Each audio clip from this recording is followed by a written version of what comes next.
Welcome to our December chapter meeting. This will be recorded, so don't say anything you're not happy with being on the web. First of all, thank you to our speaker and his company Prime Security for providing food and refreshments. And as always, thank you to Cogency Global, sorry, that's a mouthful, for providing our wonderful venue here.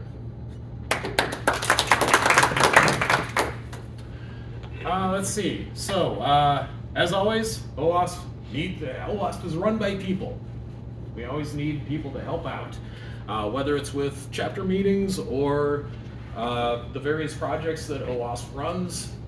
There's all sorts of stuff to do. Even if you don't think you're technical enough, there's all sorts of non-technical stuff to do and all levels of technical stuff to help out with. Reach out to us, myself, Zoa, Kieran, thank you. Jeez, I just drew a blank. Sorry about that. And we can point you in the right direction. Let's see. These are links to our stuff online. I would say don't memorize these, just type OWASP-MSP into your favorite search engine and it'll get you there. Let's see. Again, you don't have to be here. You don't have to be members to come to a meeting. But if you want to become a member, there's these links to with the information for that. Let's see. And just for coming here, you can also get CPEs for whatever certs you have. It also counts toward getting I won't even mention it, getting one of the big certs that requires you have experience before you get the cert. I'd like to leave a little moment here if anybody knows of employment opportunities or is looking for a job. Go ahead and shout it out.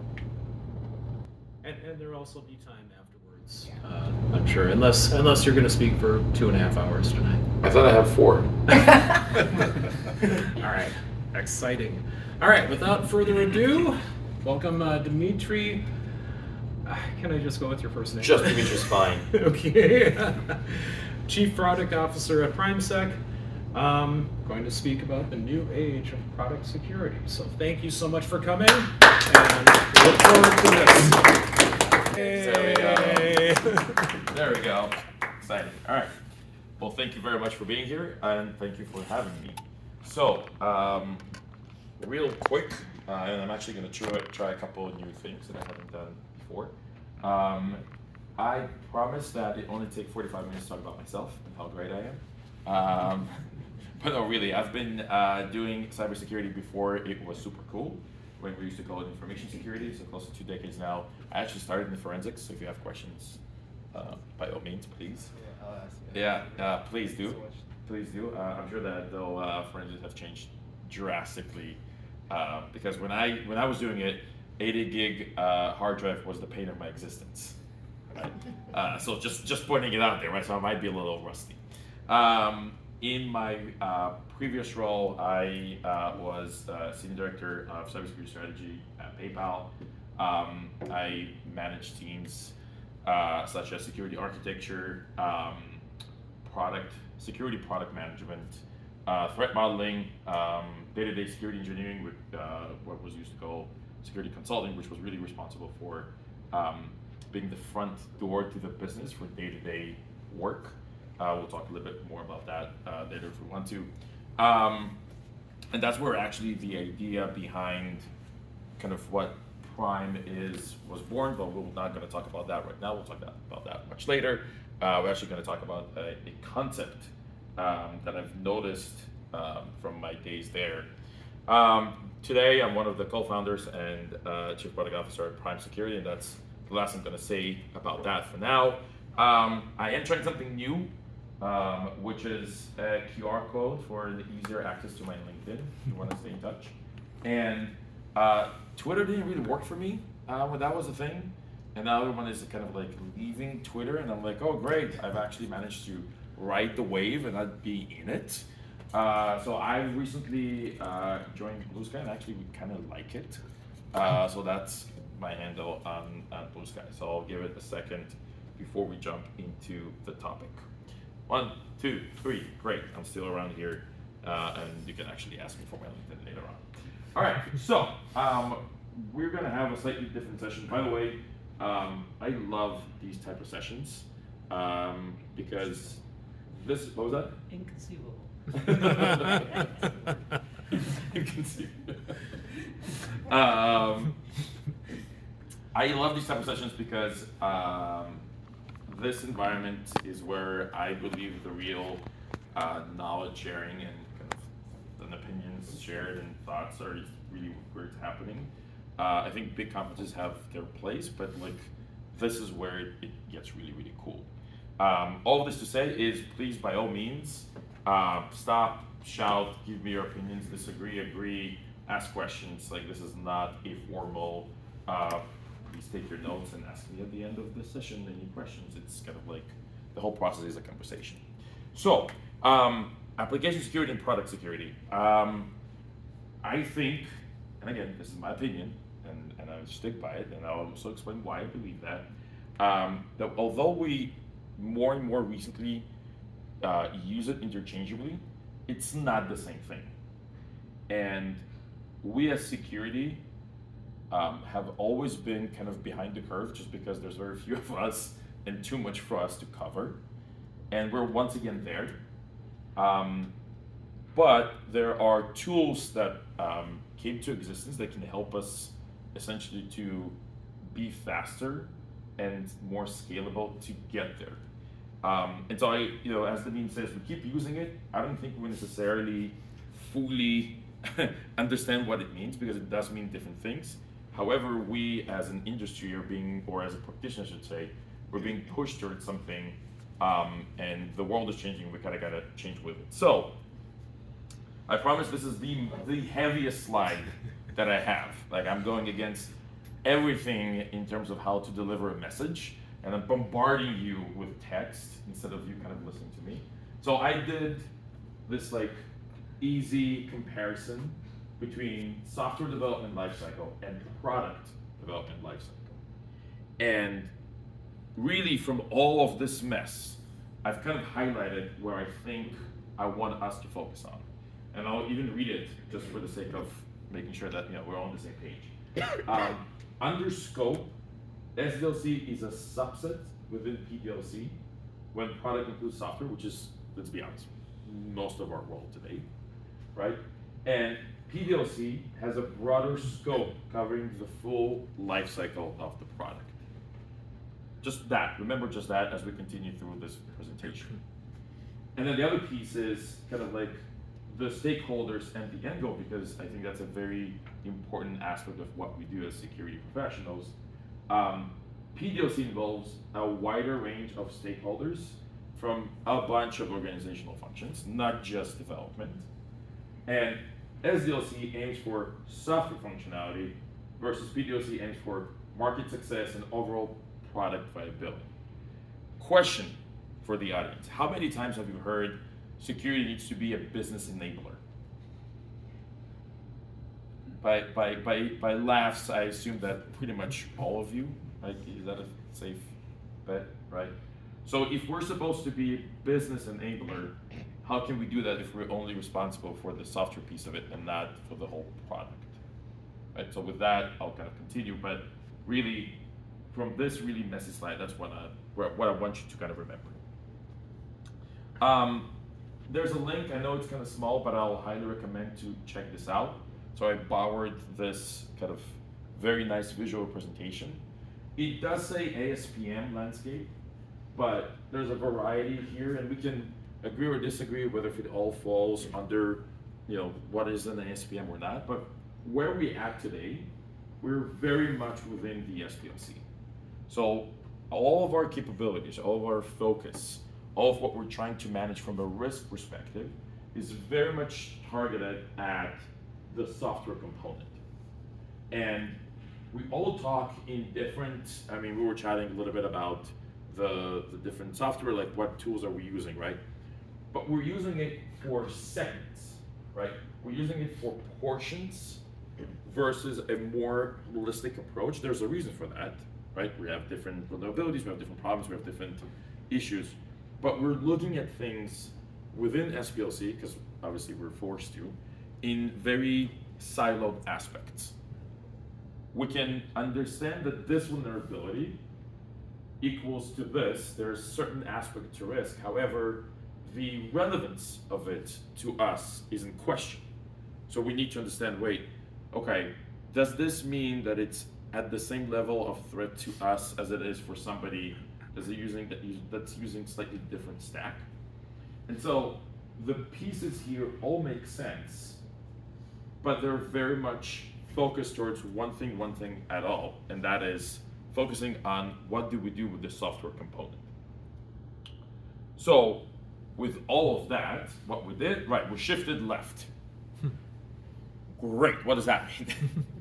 So by shifting left, we took all of those tools, we gathered a lot of those findings, again in a very silo, though there's a lot of work to try to consolidate that in something that makes sense. And we took that and we shifted all the way to where we could, which is building. So code exists, we've scanned it through the variety of tools that we have, all do different things, but all make sense, great. And now we're just producing tactical things for developers to go and fix. How many times here have you heard, but why? Why do you want me to fix this? Like, you know, in a sense of prove to me that this, like everything that I'm doing, because, you know, I've got a very healthy backlog, you need me to drop everything and go take care of this. Like, who made you God and tell me that this is the most important, like the most critical? And we oftentimes find it very difficult to explain that. Like, we've done the due diligence, we understand the technical nuances of how it affects and impacts the software piece of it. But this is as far as we can go right now. So we already have code, there's already decisions were made, and if you ask me, we're in a sense of we're playing catch up and we're flying blind because we as security persons are also missing the big kind of like this mythical creature, which is context. Like, okay, but what are you all working on? Can you please tell me, dear developers, what are your objectives? What are you working on? So that we can try and somehow adjust to it. Yay, nay, agree, disagree, up until this point. I get a thumbs up. Okay, yes. Well, I found that pen testers have kind of an easier job at that because part of their job can be show and exploit. Mm-hmm. You know, show that whatever they've found can lead to exposing their customer database, for example. Great. But they're right here. Yeah, they're at the run place, right? Yeah. They're already. It's not only built; it's already in the wild. So their whole thing is, it's better be me than the bad guys. Yeah. Because what I'm doing, bad guys are doing as well, right? And so you want me to catch this, right? So right here, there's like, you know, the CSPMs, the CNAPs, and then you've got all the other compensating controls once something is already running, and that is pen testing is a great example. But if it's already out there, it's out there. We're now playing catch up, and now this already turned into, oh, this is a fire that we gotta put out. It's no longer we can catch this and be somewhat preemptive about it because it's still being built. No, it's out. Like, stop everything, you know. And to your point, yes, they will prove how they can exploit it, but then definitely everyone is stopping from doing whatever is on their backlog and they're fixing that. Yeah. All right, so what is beyond that left? That's the design stage. And the design stage is where really the context comes to essentially essence. During the design stage is where we're actually deciding on how we're gonna do this, how we're gonna do it. So obviously I'm oversimplifying things, and you obviously all know this. But in order to know what I'm building, I need to make sure that I'm designing. And if I can be designing with security in mind, then obviously I'll be better. However, the whole concept of secure by design is great as a concept. The whole expectation was we will help, we will educate, we will force developers to develop with security in mind, as if they don't have any other problems to deal with, rather than remembering security. So what essentially happens is that a bunch of decisions that are driven by the business are being made here, and we have no clue. But we need to somehow deal with this. So this leads to this. So there is thousands of engineering tasks. They go through reviews as best as we can. And there are different ways about it, right? There are design reviews and broad scale threat models, and there's security champions for those who can afford it and where it actually works. And you catch the big things, right? So if somebody's building a big component, a new product, a sub feature, great, you got it. But there's hundreds of stuff that you don't. Now, the reason being is it's no longer bound to simply how software is being developed. So I'm connecting the dots now. The business moves forward. The business adopts new technologies. Infra as code, right? Like we're all shifting to the cloud. Like today, everything, it's no longer how it used to be where, we have our physical components, our servers, right? We have our data centers. It's all shifting. It's all now one big product. So it's both the infrastructure that we're relying upon, but it's also how we're building these products. So with that in mind, what is the transition? I've mentioned context, like hypothetics, and automation. Now the thing is, great, we can talk about context, but context is this very elusive, very high level scope of a conversation. How do we turn this into something more tangible? We spoke to over 300 different security teams. And when we tried to kind of narrow it down into like what are the top 3 concerns when it comes to dealing with the design aspect of a product and all the way through that kind of like process. Scale, human factor, and context accuracy. So there's not enough of me. The reviews are sporadic because there's not enough of me, and I have no clue what everyone is working on. Quick question: what is let's go with a typical ratio of I would say, AppSec, ProdSec, you fill in the name because they keep on changing interchangeably, 2 developers at a company. Who wants to give me a number? 1 to 50? Was it 1 to 50? That's a great company. Like 1 to 200. 1 to 200? 1 to 100. 1 to 100. So you're more in the range. 1 to 50 is a fantastic ratio, by the way. So if that's your case, amazing.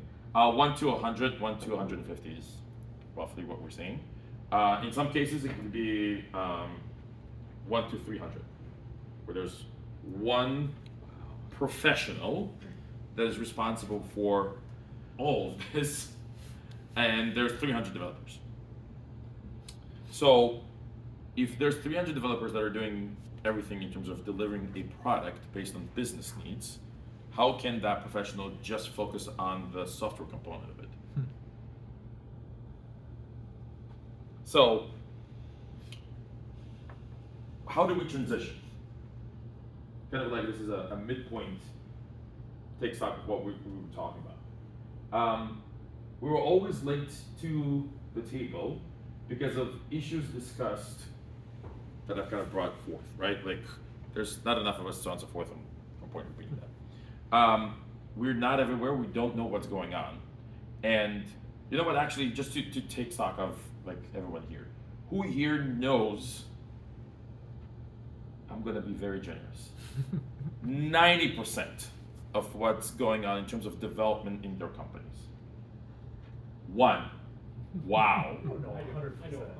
Okay, fantastic. How big? We're not as huge as. We don't have different jobs. Yeah. We're literally the development leadership team. Oh, okay. Well, I mean, We know look, what's going on. if you were like, listen, I have no idea what my development teams are working on, we would have had a very different conversation. But great. But you are right, there's developers that have been there probably for 20 years and don't know what some other team is doing. Right. But that's the same thing for security. Security professionals who here can say that they know 90% of what development are doing.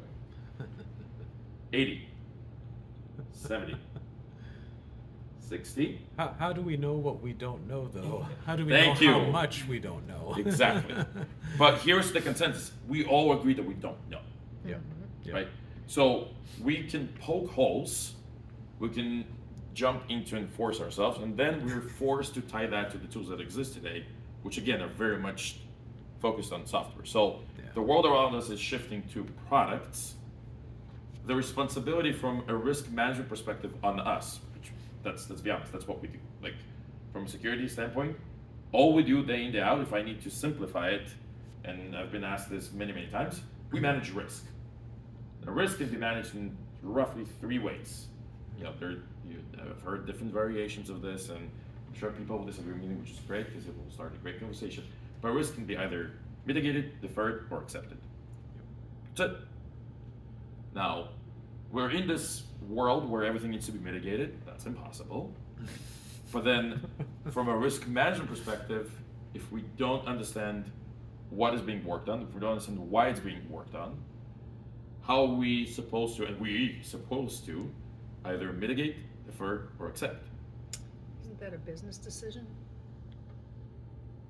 Because we present them with the risks and have conversations with them, but at the end of the day, business decides which are the ones that are important to them and which ones they choose to accept.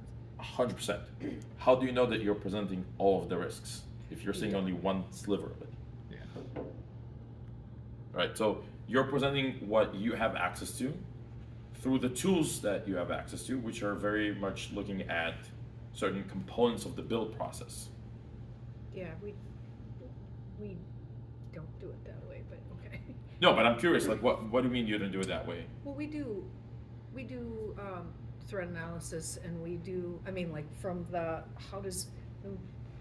I'm currently putting together an SDLC evaluation that starts at like contracts and starts at planning and starts at architecture and design, and to understand like which pieces people are putting together.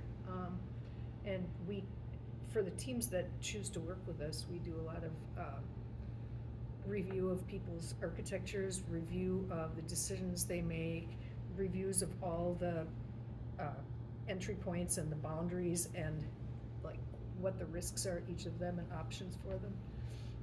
So 2 key components here that you said, which by the way is for the teams that choose to work with us. We know that. Right. And that's changing though. I wish that was the case. That's not the case across the board. Yeah. And 2, I assume you do this mostly manually? The review That's piece? changing as well. Okay. Yes, we will talk about that as well, which is great. But we're today very much in, and again, going back to there's not enough of us, it's very Yes. much manual. It's very much where the teams are willing to let us in, and at what state, like how late that is. Because I've been in situations where, oh, we gotta release this next week. And you're like, nope. and you look at this and you go like, yeah, but I have 3 pages of what you need to fix, right? And then you're right. Then it becomes a business decision because we come with these 3 pages and we say, here are the most critical stuff, and they say, okay, we can do this probably in a sprint. We'll focus just on that. Give us 2 weeks. Great. What about the long tail of everything? And the business like, oh, okay, I guess we're accepting it. Well, security, you told me. Sign on the line. That's Sign- what we do. Sign on this so that when you get owned, you signed on the line. And that's exactly what the game has turned into, Yes. right? It's you sign here. And boy, the stuff get fixed when they have to put their name on it. Yeah. Right, but it's again like we're so going back to my previous question, how many times we've heard we have to be a business enablers, we're again forced to be the bad guy in the room. Because we're the ones that are placing the business between a rock and a hard place. You know, the rock and the hard place are already there. We're making them aware of it. Because you know what? If we weren't making them aware, then when they were breached and they made the papers and they lost a lot of money and they lost a lot of customers, I mean, they just aren't aware that they're between a rock and a hard place. Yes, I think with how things are evolving, we have a very unique opportunity to really do become more of a business enabler and have a much better balance, which is a great segue to my next slide. I used to have a professor that used to say, a good question is one I have an answer for, a great question is one I have a slide for. So it's a great transition. So the ability for us to understand context as early as the design, which now becomes a reality, which then will turn into ability not only to manage risk better, but also not be bound to the software components, but to the broader perspective of what a product is being worked on. So design, if we're uber simplifying, is what are we doing, why are we doing it, and how we're planning to do it. Like, I'm obviously, for the sake, because just that could be a 3-hour long conversation. You only said I have 4, so I'm really trying to. Is essentially to try and understand and break that down is a lot today, it's changing, but it's up till now a very, very manual process. It's meetings upon meetings upon meetings upon like, what's the objective, what are we doing this, what stack, what are the controls, how are you thinking about this, and so on and so forth. And the main issue is that it's been locked in unstructured sources of information. And we've been great at developing capabilities and accessing structured sources of information throughout the years. Not so much when it comes to unstructured. But here comes the superhero. Here comes the LLM. Now, a very big asterisk what I'm about to say.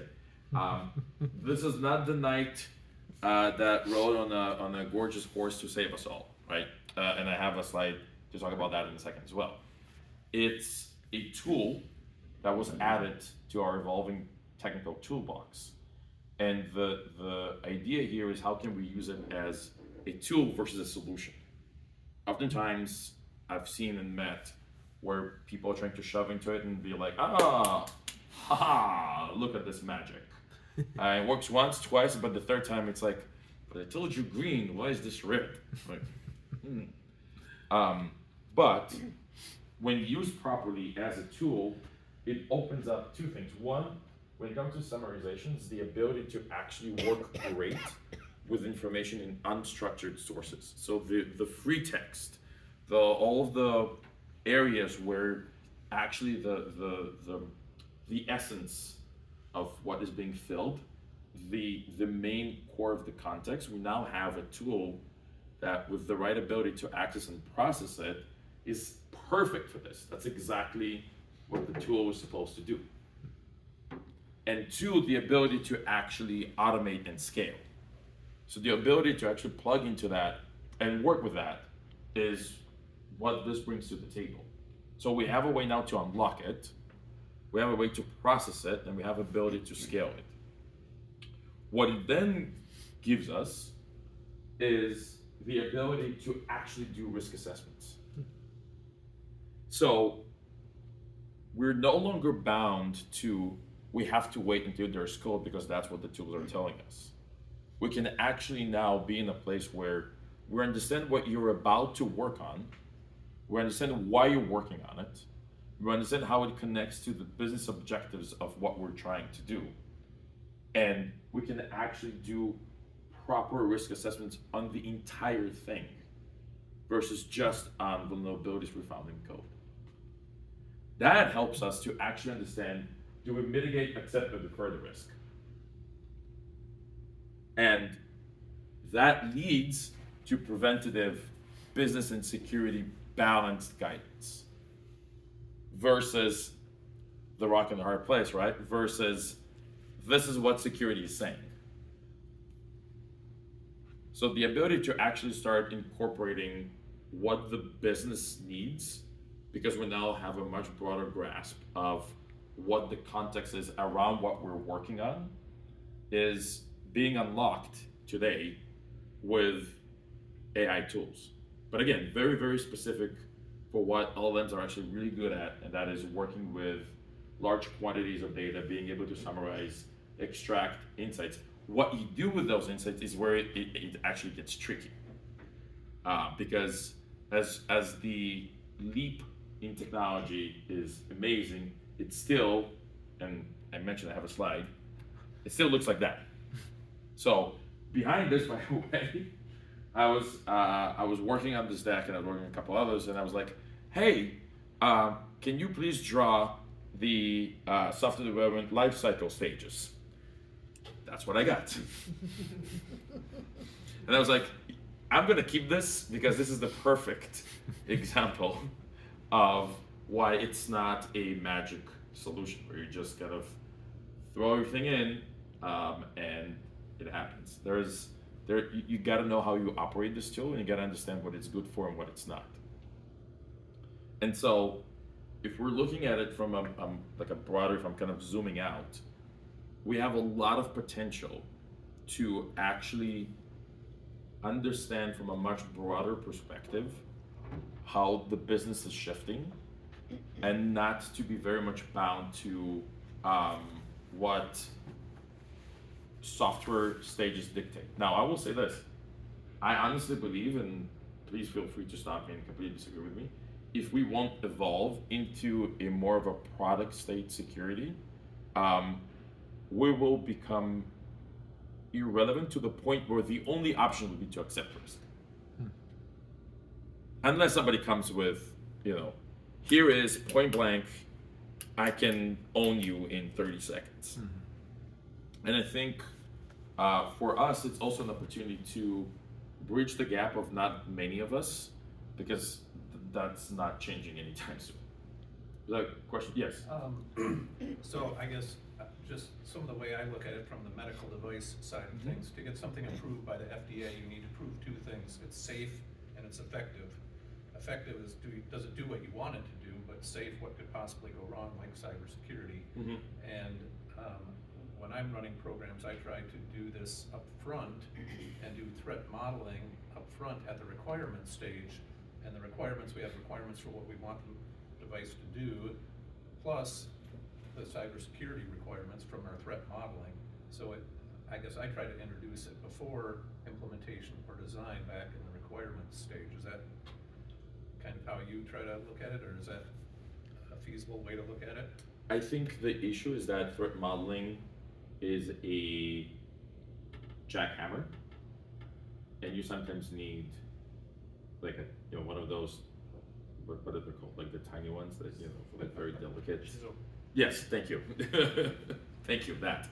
I think threat model is a very appropriate, needed tool, but it has its place. Meaning, in cases where there is a big change, to your point, right? We're introducing a new medical device, or we're making a big shift in what a medical device is doing, and we need to go through that cycle of approvals, then threat modeling is definitely a way to go, because it's a big chunk of work, and there's also a cost to changing that downstream.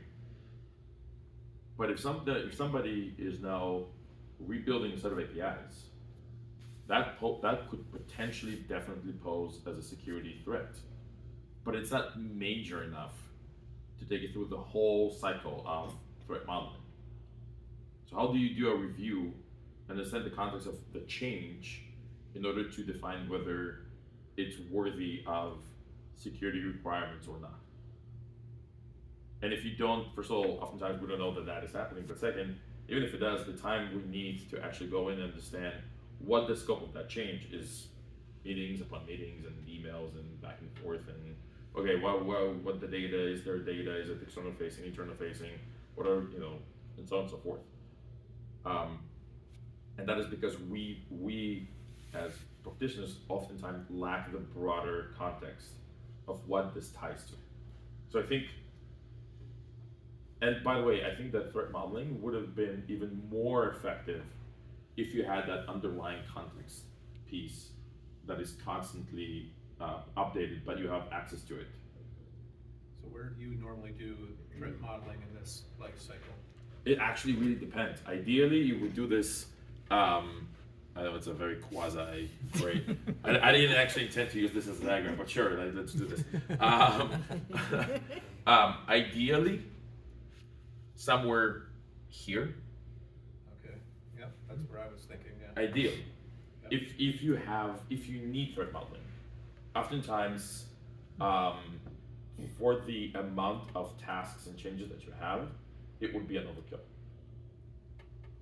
And oftentimes it's resources that, at least in my experience, that oftentimes developers and dev teams, and we have some representatives, so I would love to hear your thoughts, would be like, yeah, that's too long, like that's too much.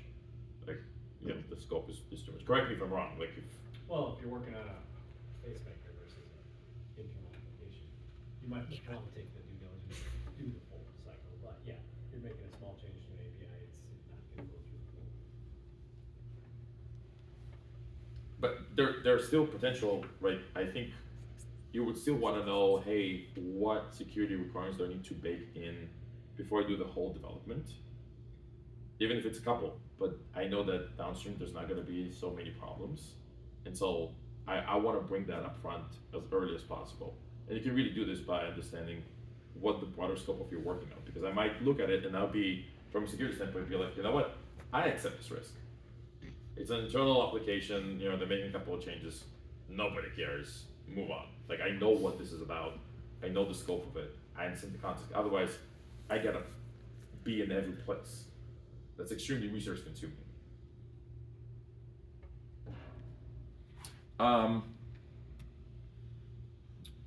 So just a quick recap, because actually I'm doing good on time. I'm so pleasantly surprised. So just a recap.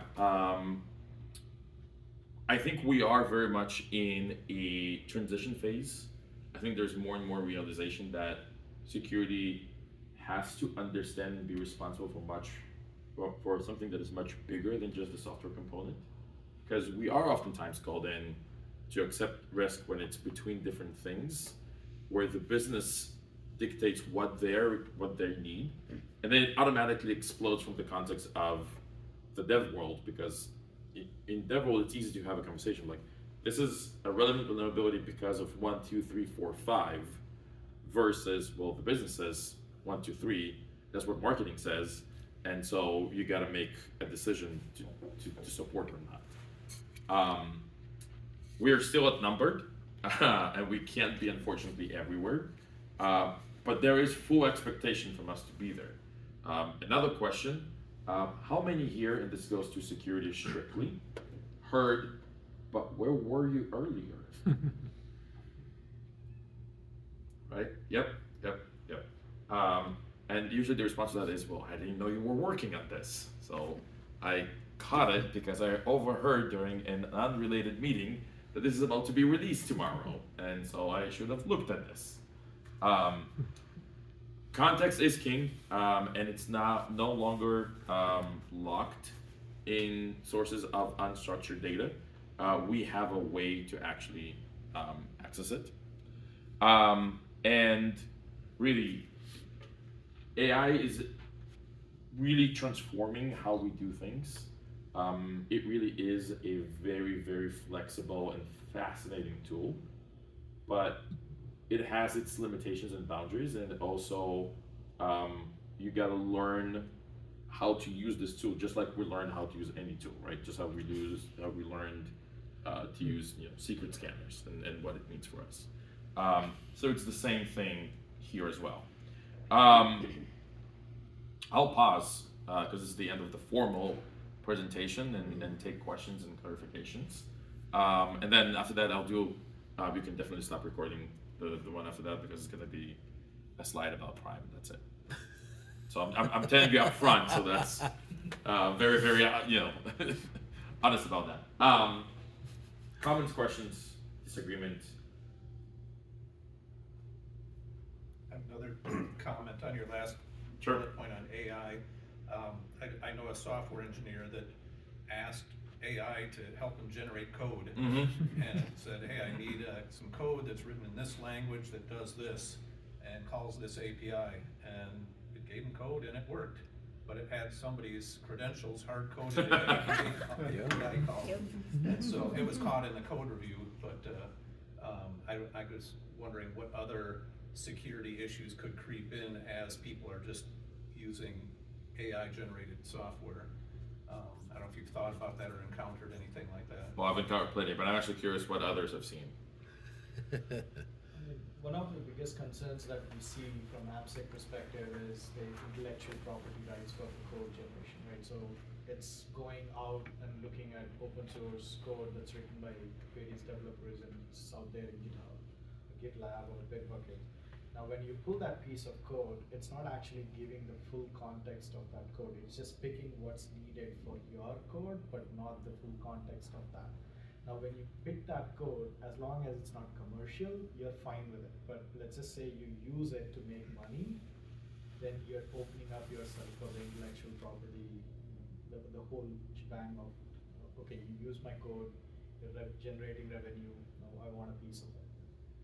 That's one thing that we have noticed. And the second thing is, how do you make sure that you fix whatever is being generated out of that, right? So because you have no idea how to fix that because you're just getting a piece of code. But if there is a security issue with it, how are you gonna patch it or fix it because you're just getting the libraries from it. LLMs all the way down. Yeah. And at the same time, it's like garbage in, garbage out, right? So the more you generate code using AI, there's no context behind it and there's no true learning model behind it. You're just using it based on what's being generated and you push that out to the Copilot stuff. Now it's learning from the code that it generated by itself. So as we move forward, it's going to be a complicated situation there too. And you may not even realize you're using code that has a specific license to it. Right. How would you find out? That's a good question. How would you find out? You wouldn't. Until somebody sues you Yeah. if they reverse engineer your code or something. A separate issue we've seen is that our developers would sometimes theoretically copy design docs, proprietary stuff, our stuff into ChatGPT, code snippets from ChatGPT, credentials into ChatGPT, and that's all being fed to OpenAI that they learn off of. So this is our proprietary stuff that is now getting fed into the algorithms that's being spit out to other people.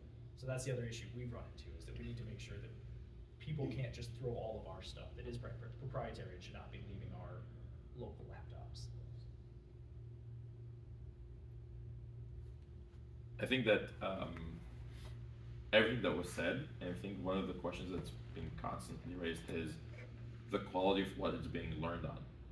I've read numerous articles of like leveraging Stack Overflow in terms of one of the sources to train some of the models, and some of that data is great, some of that is really bad, and so I think it kind of rides on the garbage in, garbage out, and so it will probably work, like you said, like they plugged it in and it worked.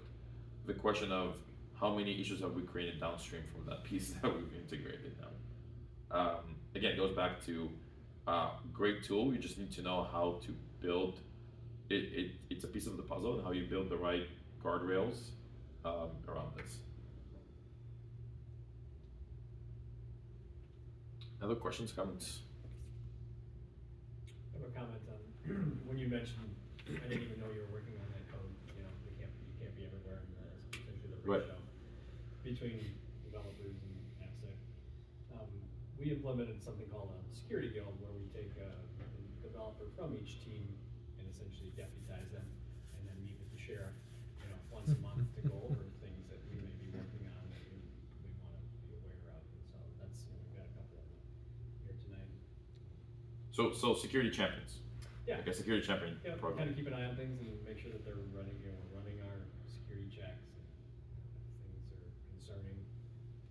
have you found, and this is a genuine question because I've met and been part of successful and less successful initiatives like that. Have you found the ability to scale it successful? Because one of the issues, of course, that's not the case here. Very strict about this. One of the main issues is when people go to other jobs, and it happens to be that they're some of those deputies, and they take all of that knowledge, and now you have to bring in somebody else to build that knowledge from the get-go. That was some of the main issues in terms of scaling and keeping repeatable results within the same teams. So I'm just curious if Right. How you deal with that. Yeah, I mean, we've got roughly 7 teams, and so. Okay. We haven't lost any of the second numbers. We lost 1, Did we? so. Oh, yeah. But, No, but actually, well, yeah, I don't know, maybe you guys will be annoyed if I speak for you, but I think some people appreciate having a little extra sway in the team's design discussions. So it encourages, it's that business retention. Because you're a little more invested in the product and you're a little more invested in the organization by having that extra element of influence. And we're small, so that 150 is easy because it's 1 and there's 50. Right. So, I mean, if we ended up with 300 developers, we might still only have 1. I don't know. Right. I think the question is, what was their ability then to balance between and context switching and being able to do that in a very much manual process? No, so the challenge there is our 1 is largely on the farthest right side. We're getting close. On the run. Yeah, we're getting close to run, or we're in run, and we're doing assessments at that point. I see. I mean, like, if you're working with Armand now or he's about to start working with you on the new thing you're building, and that's largely because product management is told, get involved now. This is a high-risk new solution, so talk to security before you start getting too far down the chain. And so that kind of comes back to where is the organization's value of the security team in the product lifecycle, which I actually really love that phrase for this. Product lifecycle is not something you often think about. You just build it and you keep it going. And I think that to your point, I think there's a sweet spot when you say like 1 to 50. I think there's a sweet spot where you could still have a pretty good grasp on things, and we've seen those, like when I said we interviewed like 300 different teams. You do see that tipping point where the business grows because of the success of the products and more products and so on and so forth. But security is still very much, well, you guys run tools, so keep running tools. Like you have the tools, and you look at code scanners, or like in the run space, you've got your controls there. What more do you want? And then it's surprising. Well, we're worried. Why didn't you notify that this is happening? Like, well, because I had no idea you're building this. So I think there is a sweet spot after which the headcount for security doesn't grow as fast as business brings in development capabilities to grow the business. And that's where the issue becomes very, very tricky. Well, and the better that we're helping our development team members operate and build, the less we need fun, quality people to teach them, because it becomes a virtuous cycle. Yes. The developers are not introducing new vulnerabilities, and we are not needing to hire more people to test for them, et cetera, et cetera. I think that if there is an ability to create very much repeatable processes with this very, very well-defined, established set of requirements, and everyone is aware that you got to hit those requirements before you go, fantastic. Again, I think it's a scale question. I got an AI question for anybody Yes. in the room. Has anybody tried a ChatGPT like prompt baking in secure development principles? Ooh. So that you can feed it like here. Like I tell it, I want all my error handling. I want to make sure that I have output in red and output in gray, and I like synced code. And I want this language and all of that, and I wonder, oh, and by the way, I also want to make sure that you're handling input sanitization and you're not doing any SQL injection. I'm curious if anybody was, if not, this would be a fun project to like see what we could do as a prompt. Yeah. Input verification. All of Oh, yeah. that, and you give it to that as one of its, I forget what they call foundational like training pieces you give ChatGPT. But then I wonder if it would do a good job of actually interpreting and executing development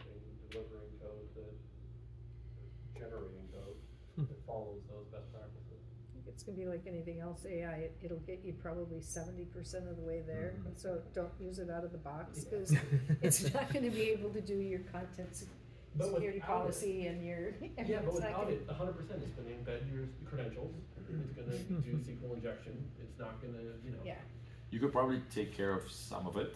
I think Yeah. that the other issue is that if you run it twice or 3 times, you might get slight different outputs.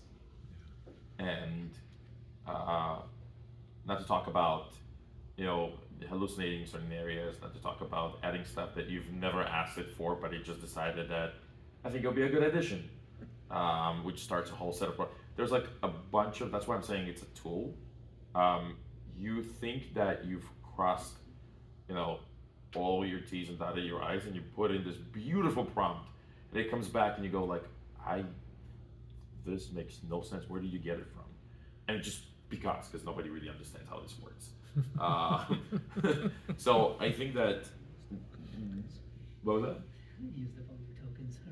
You got too far down. It's like, no, again, like change this, and then he changes, breaks something else. That's why I think, and it kind of gets me to a point where if you use it for what it's really good for, and what was like tested for, where it has really limited amount of that it's prone to errors, it's phenomenal.